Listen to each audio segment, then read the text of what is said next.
Live from WRAL News Headquarters in Raleigh, your number one source for local news. WRAL News, coverage you can count on. Courtroom quandary. A Johnston County murder suspect could take the stand today in his own defense. Why the decision could backfire against Dorian Thomas. Ballot verification blocked. A new ruling in the race for state Supreme Court. Our government reporter explains what's next. And a level 1 risk for some today. I'll show you who has the highest chance at seeing some severe storms coming up. Those scattered storms remain possible for the next few days, a pattern we've gotten used to here this week. Good afternoon to you. I'm Jeff Hogan. And I'm Renee Chu. Great to have you with us. Part of the viewing area is under a level 1 risk for severe storms. Meteorologist Amy Wilmoth is here now to let us know who has the best chance for rain and for severe weather today. Well, today the front that we've been talking about that's lingering across the state for the entire day is kind of set up shop in the southern part of our viewing area, and that's where we have the level 1 risk. It's for extreme southern Cumberland County and the southern half of Sampson County. Clinton is included in the level 1 risk for severe storms today. Here's where the cold front is right now, and that's where we see some of these showers developing in our southern counties. Not severe, don't even see any lightning with these right now, but a few showers in Cumberland County. One shower just moved through Fayetteville, and in Sampson County, just north of town, if you're in downtown Clinton, there's a little shower just to the north of you. So the best opportunity for rain is going to come in the southern half of our viewing area this afternoon and this evening. Here 7 o'clock tonight, some storms around. 9, 10 o'clock tonight, it's the southern half that still has that chance for some showers and storms. And you can really see where the drier air is in the northern half of the area. So that kind of explains why we don't expect high rain chances in the northern counties. A lot more moisture closer to this front. I'll talk more about how long these rain chances are going to continue coming up in just a little bit. We also have this breaking news. We're following a new lawsuit claims former college students in North Carolina are victims of what could be the largest cyber sexual assault of student athletes in U.S. history. Matt Weiss is a former Baltimore Ravens and University of Michigan assistant football coach.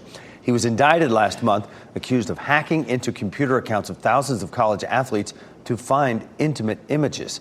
A lawsuit filed this morning accuses Weiss of doing the same to 2 former students at High Point University in North Carolina. Attorneys in that case say they are also looking into potential cases at Shaw University in Raleigh and at Wake Tech. Weiss's attorney told WRAL he was not available to comment on the case. We've reached out to all 3 schools for comment and are waiting to hear back. Tonight on WRAL News at 4, what we know about the hacks that happened and how they happened, how many possible victims there are. For the first time, we are hearing from a Johnston County man charged with murdering his child's aunt. Dorian Thomas is charged with killing Emily Steinhoff during a custody exchange in March of last year. WRAL's Noah Klein is here now with what Thomas is saying on the stand. Noah. Yeah, hey, Renee. Thomas started his testimony earlier this morning. It just picked back up. They took a quick break. His attorneys argue the shot that killed Steinhoff was an accident. Testimony so far today is centered around Hillary Lombardi and Thomas's relationship. Lombardi is Steinhoff's sister. She went with Steinhoff to pick up her then 14-month-old daughter that Thomas and Lombardi shared. Thomas says Lombardi was acting violent and thus he didn't open the door but started recording the entire event. The defense says Thomas and Lombardi got into a scuffle while he was holding that gun and the gun went off. Today on the stand, Thomas spent hours testifying that Lombardi drank excessively. He says they fought continually before she moved out in December of 2023. Thomas then filed for custody of the child. A hearing was set to happen the morning after her death. I wanted to be around my child, and I knew the only way to be around my child until the court case came through with my custody case was to try to be around Hillary and the baby as much as I can. Well, it was unsuccessful. Thomas is expected to be on the stand for the remainder of the day. The trial is expected to finish this week. Thomas has been out of jail on a $150,000 bond. We should also mention here we are live streaming this testimony right now over on WRAL.com. Noah, thanks for that update. This is a live look right now as we take you halfway around the world there. St. Peter's Basilica, where Pope Francis is now lying in state. Catholics from around the world are waiting in line for hours to say goodbye to a man who they admired. WRAL's Ken Smith spoke with the former bishop of the Episcopal Church, Michael Curry, on his relationship with the Pope and his hope for the future, Ken. Yeah, and Jeff, in talking with Bishop Curry, he too admired Pope Francis. He said he so cherishes the times he had the opportunity to be in the presence of Pope Francis. He was worshipped with the Pope and has been in smaller gatherings with him, getting a chance to shake his hand a time or two. Bishop Curry says from an ecumenical standpoint, Pope Francis's legacy will be reflected in the people he has influenced beyond the Catholic Church. Bishop Curry says even in his final days this past Easter weekend, Pope Francis was allowing his light to shine. Lost a good friend, but we've gained and will always have someone who is a reminder of what it means to be a human being, of compassion, of goodness, what it means to be a Christian for real, to be people who actually love like Jesus, and do justice like Jesus, and care about others like Jesus. Well, Bishop Curry called Pope Francis a great man who led the Catholic Church based on the teachings of Jesus Christ of Nazareth, caring for the poor, the marginalized, leading with compassion for all. Bishop Curry believes Pope Francis's legacy will transcend generations of Christians around the world. Ken, thanks. And WRAL traveled with Pope Francis when he visited the United States and Cuba, and revisit his comments to Congress, to the United Nations, and the TED Talk he gave about tenderness. You can find those clips and much more on WRAL.com. Overnight, a new ruling in the case over whether thousands of North Carolina voters could have their 2024 ballots thrown out. The lawsuit will likely decide the winner of a seat on the state Supreme Court. Republican Jefferson Griffin won a ruling from the Supreme Court earlier this month. Now a federal court has stepped in and blocked that ruling. WRAL state government reporter Will Doran joins us now in studio to break down this latest ruling and what it means. Will. Yeah, Renee, this ruling is a win for Allison Riggs, the Democratic Supreme Court justice who Jefferson Griffin is trying to unseat. In December 2024, a recount confirmed that Riggs was ahead, and Griffin filed all of these ballot challenges, 65,000 of them. Just a couple of weeks ago, the state Supreme Court ruled in favor of some of Griffin's challenges, and Riggs appealed that ruling to federal court, and last night she has won a temporary victory there. Riggs says that her fellow justices on the state's highest court are violating the constitutional rights of North Carolina voters and need to be stopped. So, Will, what happens next? You've reported that while this ruling went in her favor last night, this still is not the final say. Yeah, exactly. This is just a temporary block of the ruling to allow her to continue fighting in federal court, and that means that eventually this will go on and potentially all the way up to the U.S. Supreme Court. So what is Riggs arguing exactly, and what does Griffin say in response? Well, the Supreme Court ruling in Griffin's favor changed the rules of the election after the fact for overseas voters, and at least hundreds of people, potentially thousands, could have their ballots thrown out if that ruling stands. Griffin says that it's necessary to protect election integrity. Riggs, however, says it's unconstitutional to change the rules after the fact, especially since those rules aren't being applied to everyone equally. Griffin didn't challenge all of the overseas voters in North Carolina and just those living in a handful of Democratic counties. And her arguments about due process and equal protection all deal with the United States Constitution, so it's going to be up to federal courts to have the final say in this. 5.5 months after that November election and still no say. Thanks, Will, and much more on these legal battles we'll have and what's happening next. Go to online on WRAL.com. Tonight, Wake County parents will learn more about gun safety, mental health, and the dangers behind this. They're invited to come to Garner High School tonight to find out about new resources. Wake Schools is partnering with the Department of Public Safety. They'll inform parents about a variety of issues like responsibilities as a gun owner and how you can tell if your child is struggling with their mental health. Parent Safety Night begins at 6 o'clock tonight at Garner High School. And tonight you can share your thoughts on cuts to Wake County's school budget. The school board will hear thoughts at the Southeast Raleigh YMCA from 6:15 to 8:15 this evening. Board members are focused on avoiding cuts to teachers or funding for classrooms. Some members suggested pausing employee salary supplements, which would save a little more than $7 million.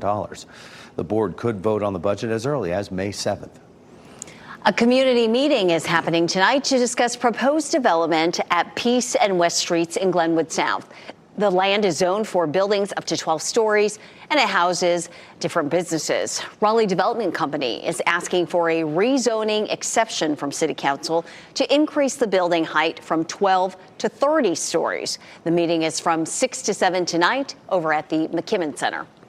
Raleigh police officers took a stroll down Renfro Road as part of their Cops on the Block initiative. This event is designed to help connect officers with the neighborhoods they serve.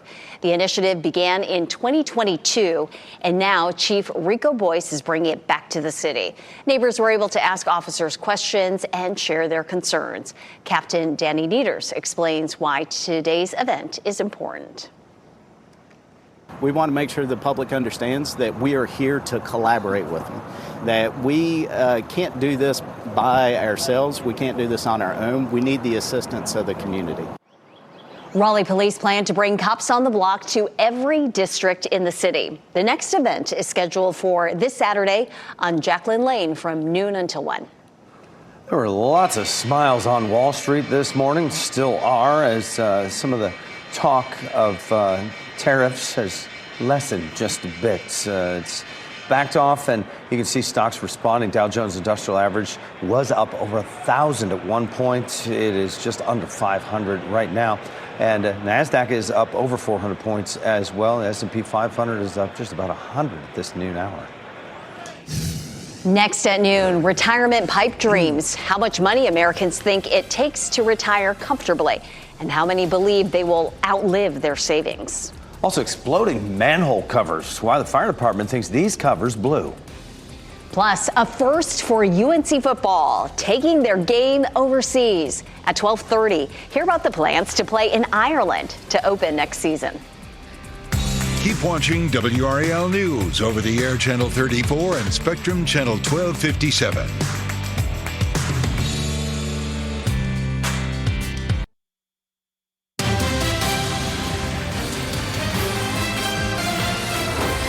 There are more than 800 measles cases in the U.S., with more than 600 in Texas. The good news is the vast majority of people still have confidence in the safety of the measles vaccine. The bad news, people are being exposed to a lot of false claims about measles. Earlier this month, pollsters asked respondents about 3 false claims. Nearly 2/3 of adults have heard the false claim that the measles, mumps, rubella vaccine causes autism. About 1/3 of adults have heard the false claim that the measles vaccine is more dangerous than the disease. And about 1/5 of adults have heard the false claim that vitamin A prevents measles. It's sentencing day for the man who killed 7 people at a 4th of July parade in Highland Park, Illinois. Robert Cremo III pleaded guilty to dozens of charges, including murder and attempted murder. Survivors say the plea brought a sense of relief. Several victims are expected to read impact statements. A 24-year-old faces life in prison. This morning, students from Florida State University marched to the state capitol to advocate for gun safety laws. It's the latest response from students after the deadly mass shooting that took place on campus last week. Students, survivors, and lawmakers delivered messages to the crowd. Right now, participants are headed inside for legislator drop-in meetings. Yesterday afternoon, the university held a moment of silence before its first baseball game since the shooting. The so-called magic number to retire comfortably has gone down, but many still fear they will outlive their savings. A survey from Northwestern Mutual Polling shows the number for Americans to retire comfortably is 1.26 million. That's down nearly $200,000 from last year. 1 in 4 say they have 1 year or less of their current annual income put aside. The survey also shows 51% of Americans likely expect to outlive their savings. Despite the new poll about retirement figures, some American workers may be lowering their expectations on pay rate for potential new jobs. According to the Federal Reserve, back on New York, the lowest wage an individual is willing to accept for a job declined to $74,000 in March. That's compared to the survey's record of $82,000 in November. The lowered wage expectation was mostly driven by men and workers over 45 years old. Nearly half of respondents believe the unemployment rate will rise a year from now. Today, we are asking, would you be willing to accept reduced pay in exchange for job security? Share your voice right now by scanning the QR code on your screen or head to WRAL.com/cheervoice. We will share the results before the end of this newscast. A woman and her grandchildren in New York are safe after a close call that was captured on video. The trio was out walking in Poughkeepsie, New York, upstate, and passed over a manhole cover. Seconds later, the cover exploded. The lid was one of 3 that exploded right at the same time. And the fire department found high levels of carbon monoxide in the buildings on that block where the explosions happened. All of them were evacuated and no one was injured. A powerful earthquake hit Turkey near Istanbul, prompting a news anchor to ask the producer if she could call her mother. The CNN Turk anchor was conducting a live interview with the studio, and it began to shake there. And you don't need to understand the language, really, to even understand the emotion. Look at it. She was on the verge of tears, but held it together as the 6.2 magnitude earthquake shook the studio there. A lot of viewers took to social media to praise her professionalism. No reports of deaths or injuries, but aftershocks are expected, as they usually are after earthquakes of that size there. Such an unsettling experience, very professional, but Goodness. she's also human, and that would rattle anybody. Who knows what, you know, I mean, lights pop out and things like that. Scares you around here. We've had fire alarms go off and, you know, you respond. That's true. Yeah, that's right. I remember that one newscast we had our fire alarm go off. Meteorologist Amy Wilmoth is tracking our weather, and some parts of our viewing area, Amy, could see severe weather later today. That's right. It'd be the southern part of our viewing area. So we have a couple of low pressure systems and fronts we're watching. We have one that's draped over North Carolina that's going to kind of hang out over different parts of North Carolina for the next several days. And that's going to bring us the opportunity for rain and storms. But notice it's kind of set up in the southern half of North Carolina. And so that's why it's our southern counties that have the best chance for some showers and storms. The next weather maker will be this low pressure system and eventually another cold front that's going to swing through on Saturday. And that's going to bring our best chance for rain in the coming days. Right now, a live look at our radar. It's our southern counties that have just a few showers in Cumberland County and Sampson County. And that's the area where we could see an isolated severe storm or two later this afternoon or this evening. It's a level 1 risk for just the extreme southern part of our viewing area. The biggest threat would be some damaging winds and maybe some small hail as well. Here's a look at 7:30 this evening. Some scattered showers and storms, mainly south of the triangle. 11 o'clock tonight, a couple of hit and miss showers, maybe an isolated rumble of thunder, and then just a slim chance for a shower overnight tonight. Thursday morning, we have some clouds around, and then we get to the afternoon and evening. And I think the front's still going to be in the southern half of our area tomorrow. So I think that will be the best chance for rain again tomorrow in the southern half of our viewing area, but a stray shower or storm possible across the triangle as well. And then Friday gets here, we could see a couple of showers in the morning and same thing in the afternoon and evening. A few showers and storms could develop. This is a look at the rainfall through Saturday. So if you're in this green shaded region, it's 1/10 to 1/4 of an inch of rain. Down to the south extreme southern parts of our viewing area, 1/2 inch to 1 inch of rain will be possible. So it does look like our southern counties are likely to get the most out of the rain that moves through in the coming days.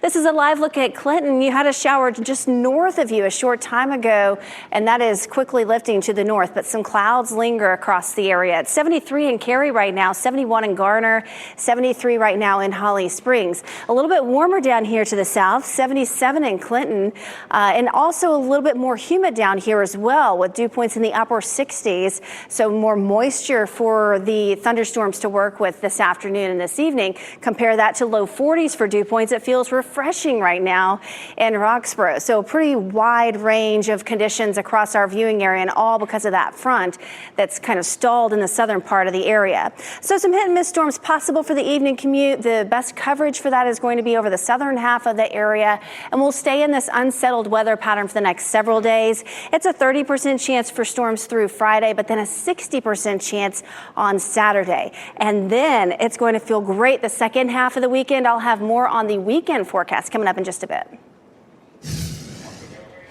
And happening right now in the WRAL Live Center, we are following some breaking news in Durham. Sky 5 is over the scene right next to Jordan High School. You can see some evidence markers on the ground there. Also, a lot of police on scene. This is right next to Jordan High School. Durham Public Schools has confirmed to us that that school is under lockdown right now.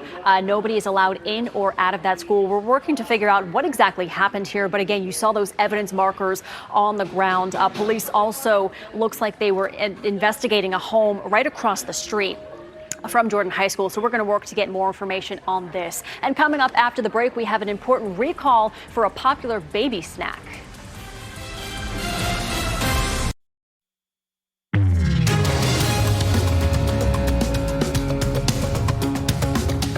Gerber is reissuing a recall of some of its teething stick snacks over choking hazard concerns.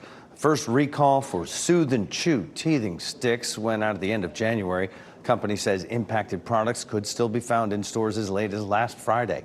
The company says they have several reports of choking incidents, including one emergency room visit. OpenAI would be willing to buy Google Chrome if a judge forces it to sell. The tech company behind that ChatGPT has reportedly worked on a web browser to compete with Chrome. It even hired 2 ex-Google developers there who worked on the original Chrome project several months ago. Google has not offered Chrome for sale and says it would appeal any court decision to make it sell its search platform. Do you spend heavily on travel, dining out, entertainment, or gas and groceries? If you pay with just any old credit card, you may be losing out on major perks, including cold, hard cash. 5 on your side's Keely Arthur shares the best credit rewards cards on the market. First things first, if you owe on your card, this is not even a question worth asking because no amount of rewards is going to offset the late fees and interest that you owe. But if you do pay your credit card off every month, then finding the right card could lead to some very good rewards down the road. For road trippers, you can save at the pump with cards like Costco Visa or Sam's Club MasterCard, offering up to 5% cash back on gas. Big shoppers might like the U.S. Bank Shopper Cash Rewards Card, up to 6% back at select stores like Amazon, Apple, and Nordstrom. Next, culture lovers can earn 5% cash back on concerts, sports events, and even Broadway shows with Citi's Custom Cash Card or Capital One's Saver One. Frequent flyers might benefit from travel cards like Capital One Venture X or Chase Sapphire Reserve. They come with perks like airport lounge access and travel credits. And finally, for grocery shoppers, the Amex Blue Cash Preferred gives 6% back on up to $6,000 in supermarket spending each year. But what happens when you earn your rewards, you go to claim them, and then you can't? Well, that's what happened with one Cary man who had racked up hundreds of dollars in rewards through his Costco City credit card.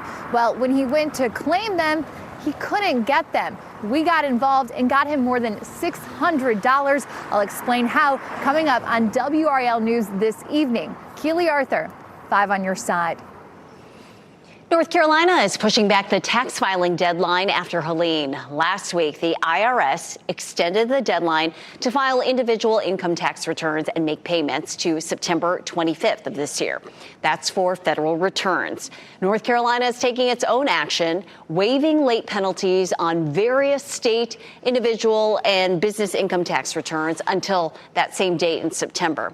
However, most interest is not being waived. So if you owe the state money, they will still charge you interest until you pay it. The Department of Revenue says the only way interest can be waived is by the legislature. It's a first for Carolina. The Tar Heel football team is headed to the Emerald Isle, not the one on our coast. It'll be their first game abroad. What the season opener in Ireland could mean for the university. Ending the cycle of pollution in our oceans. Why a load of laundry could leave behind tiny particles that require a big resolution. And here's a look at your winning North Carolina Education Lottery numbers.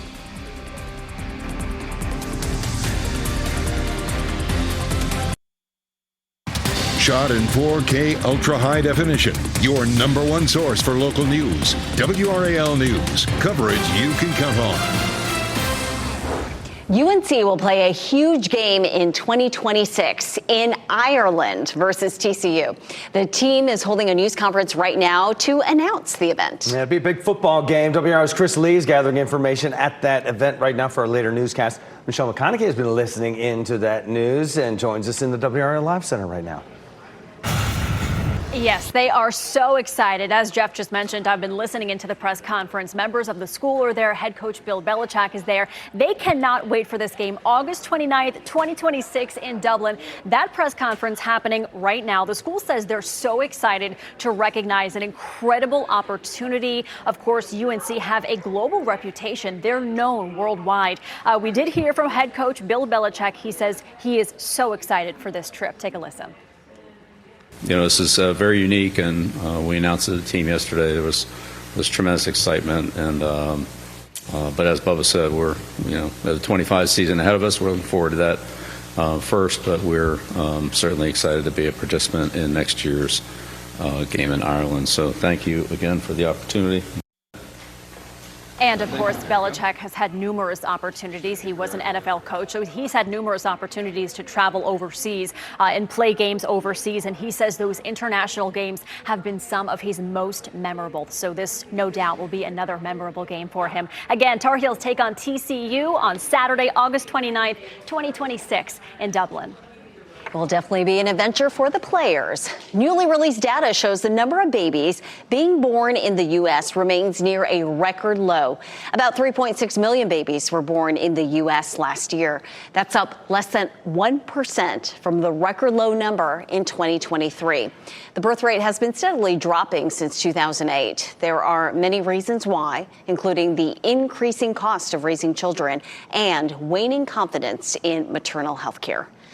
Nearly half of Americans live in areas with unhealthy levels of air pollution. The American Lung Association put out its annual State of the Air report overnight, and it shows 156 million people live in areas that it gives failing grades for air pollution. That's 25 million more people than last year.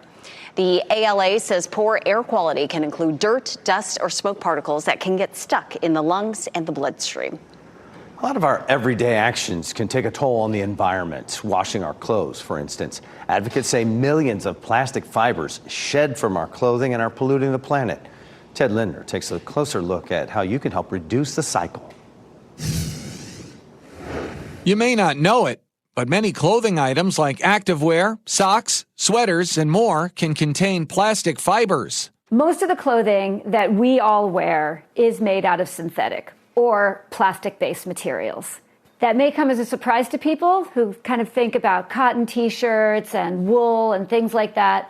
But the way it's all evolved is that the majority of our clothing is synthetic and the majority of that is polyester. And as these clothes are worn and washed, their tiny plastic fibers can break apart. When they break off those tiny little pieces of tiny fibers, that's called microfiber, and when it ends up in our natural environment, that's microfiber pollution.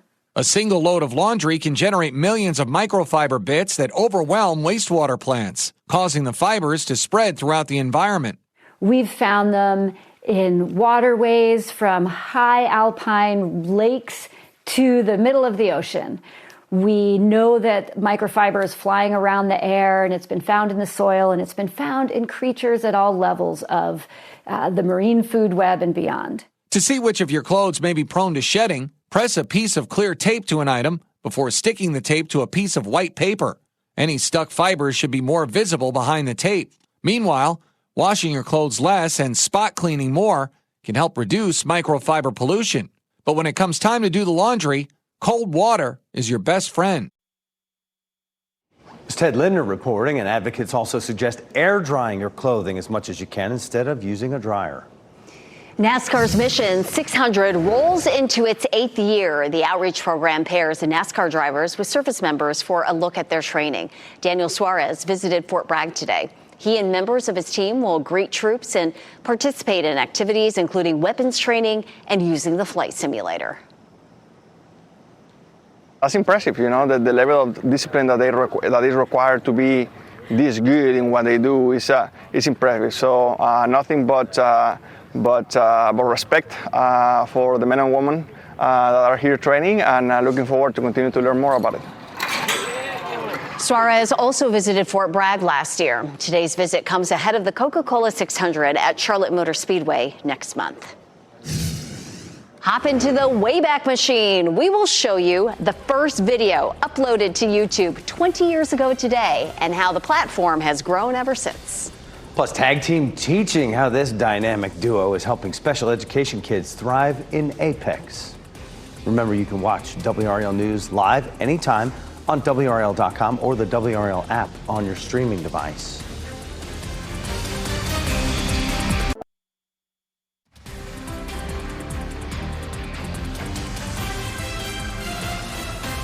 Here's a live look straight down Salem Street in Apex as you watch WRAL News, available on YouTube TV and the WRAL app on your TV or streaming device. This week's Teacher of the Week, we are recognizing 2 special education teachers in Wake County. WRAL's Ken Smith shows us why the 2 teachers at Apex Friendship Elementary are inseparable. Is not the same as this side. So Alexandria Kerfman and Allison McClellan have worked together for the past 10 years. Good. This is called an open number line. Their successful partnership at Apex Friendship Elementary is born out of their shared goal of creating success stories in the field of special education. My professor at UNCW, Dr. Meckling, said that it took her 10 years to teach a child how to tie their shoes. And I was like, I want to feel that. I want to feel what that feels like, because that is quite the goal to have to work towards. So I know anything's possible. Very good. Their shared belief that anything is possible inspires their students and gives their parents hope that their children will continue to thrive even after they leave this nurturing class environment. You just get to see those little moments happen all the time, and it's so rewarding. It's like when you see a kid, you know, when you have your own child and they walk for the first time, that feeling that you feel, but we get to feel that all day, all the time. The parent who nominated this dynamic duo wrote, with her child in mind, this best friend team opened doors no one believed could be unlocked. Miss Kerfman, Miss McClellan, you are WRAL's Co-Teachers of the Week. Wow! That's so exciting! Congratulations! Thank you so much! Ken Smith, WRAL News. Anything is possible, encouraging words to live by. If you'd like to nominate a teacher, go to WRAL.com and enter Teacher of the Week in the search box. Deeply personal and divisive, the topic of immigration has proven to be both. The WRAL documentary unit takes a look at the debate, a preview of what we found after the break. Plus, scattered storms. WRAL meteorologists are tracking the system and how long it could stick around today.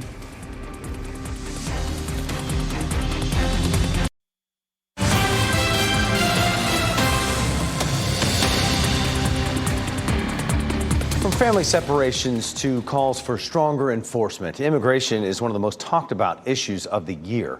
WRAL's documentary team set out to understand how national policies are and proposed state laws are impacting people here in North Carolina. And WRAL documentary reporter Kristen Severance here, joining us now this noon, the preview of your latest work here, this documentary that airs tonight. Kristen, what did you learn about this? Oh, we learned so much, Jeff. You know, we wanted to hear directly from the people most impacted really on all sides. We called the documentary Crossing Borders, Immigration and Division in North Carolina, because this debate isn't just about politics. It's playing out in living rooms and courtrooms and communities really all over the state. Now, in the documentary, you'll hear from Yolanda Zavala, who came to the U.S. nearly 30 years ago with her kids, including her son, who was just 5 at the time. Now, she became a legal resident, but her teenage son remained undocumented. He was deported after a traffic stop in Wake County when he was just 18. Why do you get emotional thinking about it? I think that I felt guilty for having brought him to this country. I wanted to give them a good life, but I didn't think that my son would end up in jail. After he was deported, he stayed at the border. He didn't know anyone there. He came here when he was small. He came when he was like 5 years old. Now, in our documentary, we also revisit the death of Wake County Deputy Ned Bird. You may remember this story. He was a K-9 officer shot and killed in the line of duty. Two undocumented brothers from Mexico, both previously deported, were charged with his murder. Friends told us that, his death has been a big loss for the community. Larry, we've interviewed a lot of different people for this, and, some people say, this notion of undocumented people or illegal people coming in and committing these crimes, it's not happening. What would you say to that? Well, to someone like that, I would say they haven't lived through something like this, and hopefully they don't. Hopefully they never do. But if they don't recognize things like this, then, that the whole immigration fight is lost. In the documentary, we also look at proposed laws in North Carolina that would require more cooperation between local law enforcement and federal immigration officials. Advocates say, they're already seeing fear grow in immigrant communities. We talked to so many people, as we can tell, in this documentary here. What surprised you the most as you were reporting it? So much. I think really how personal and complicated this issue is for people on all sides, right? So you have families who've been living here, for decades. Now they're living in fear, scared to go to work, scared to go to the store. And then you also have people, like we just heard from, Larry Carter, who lost his friend to a violent crime committed by, two undocumented brothers. So these people just really shared their true feelings from the heart on this issue. And I do think people will learn a lot if they watch, with an open mind. Yeah, certainly topical, timely. Crossing Borders, Immigration and Division in North Carolina. It airs tonight, 7:30 on WRAL, on WRAL.com, or on the WRAL YouTube page. Kristen, thank you so much for sharing that. Thank you. Renee.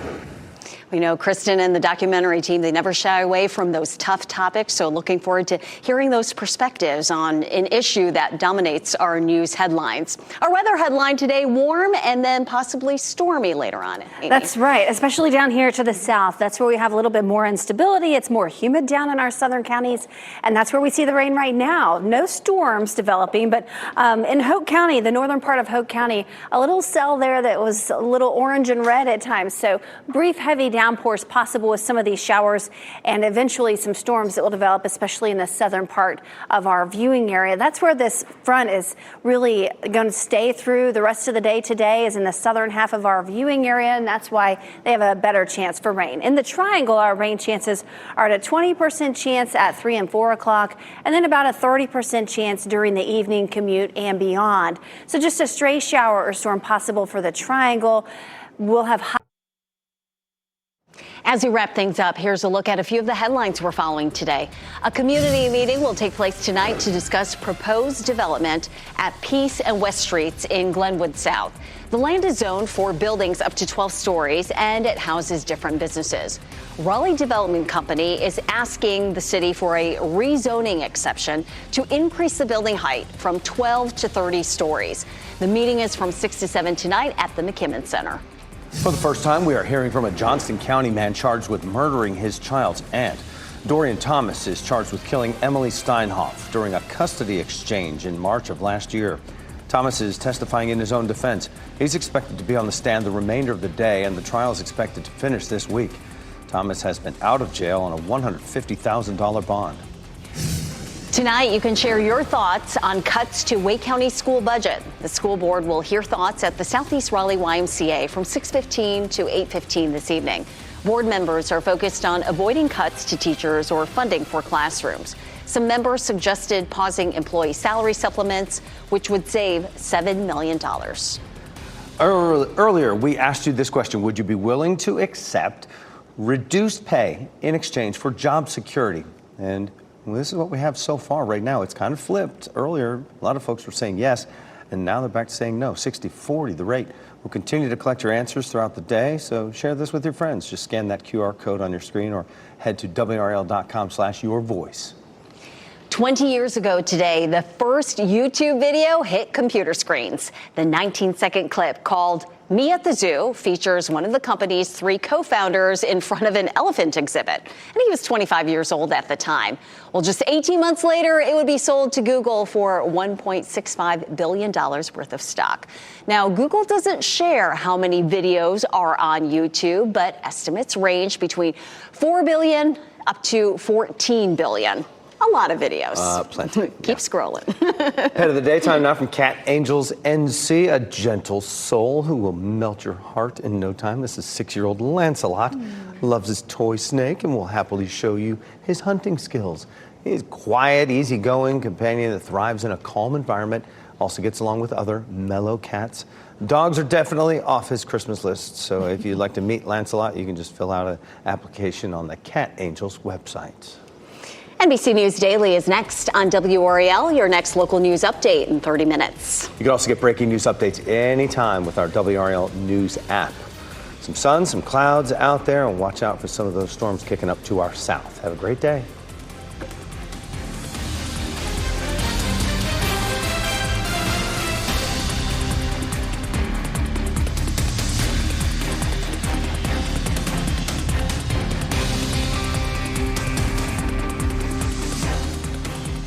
Keep watching WRAL News over the air Channel 34 and Spectrum Channel 1257.